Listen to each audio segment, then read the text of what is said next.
D with the 5-minute spin. This is session 3, part 2. We had to come back. You know, our 5 minutes, it always flies. Maybe I should make it 10-minute spin. But we're back talking about police brutality with a question mark, talking about the Seattle police officer. Again, my guest Richard joined. Hello. And we left off just reviewing the video. The girl got punched by the officer because she's trying to help her cousin. She didn't even seem like she wanted to wrestle or fight after that. No. And the people recording. First of all, my thing is, an officer is doing this. How can in his mind he think that he's handling? That's another thing. I wonder if he thought that he handled it correctly. And if he did, I don't understand why would you think that was handled correctly.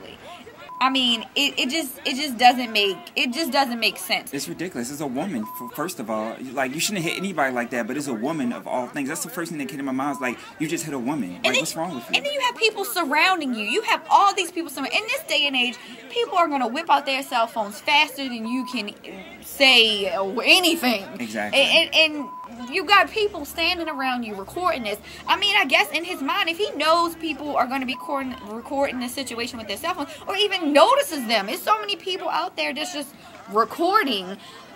Why would you even act in that manner if you didn't think it was the correct way? Obviously, he wasn't trained properly. Right, or maybe he just really thinks it's the correct way. So after he punches the girl in the pink shirt, she kind of walks away. The guy in the blue shirt pulls her away. Yeah, he actually gets her away. I guess she didn't even want anymore after that. Yeah, then he goes after his original jaywalking suspect, I guess.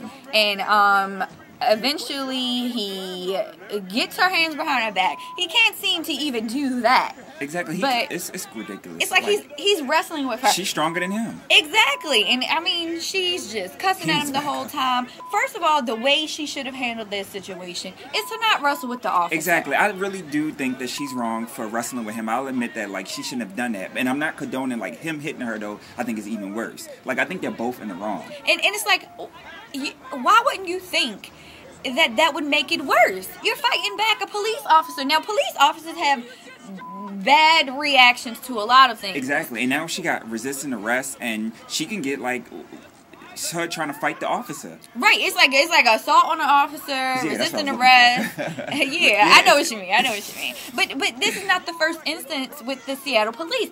It was another instance with a Mexican man. They actually had the wrong person. It's video of this guy. It's in nighttime. They have him on the ground. One police officer kicks him in the face. Another female police officer stomps on him. That's ridiculous. For no reason. And then they find out that they have the wrong guy. Like, what is going on with the Seattle police? Obviously, something is wrong where none of them... They all need to be evaluated. They're not being trained. First of all, you got the wrong person. Then you're stomping. All that is uncalled for. He wasn't even fighting back. So now it's not even an instance of, he was resisting arrest fighting back. This guy, he was the wrong person, and he wasn't even fighting back. He was just on the ground taking this from you guys. It's like, what is going on in Seattle? It's ridiculous. That's just crazy. We also have another instance of an older lady. This happened back in last year. Right, maybe August or something. I remember the video being posted. An old lady in a Walmart parking lot. The officer didn't know, but she had Alzheimer's. She had a knife or something knife in her hand. She cut herself out of the seatbelt because her daughter was in Walmart. Yeah, her daughter left her. She was looking for her daughter. She cut herself out of the seatbelt. She got out wandering around the parking lot with a knife. And I understand it's a little crazy. Like, what is this lady doing? She's 87 years old. The police, I guess, they did that whole leg sweep. And they slammed her on the ground. How are you going to take an old lady down in a parking lot?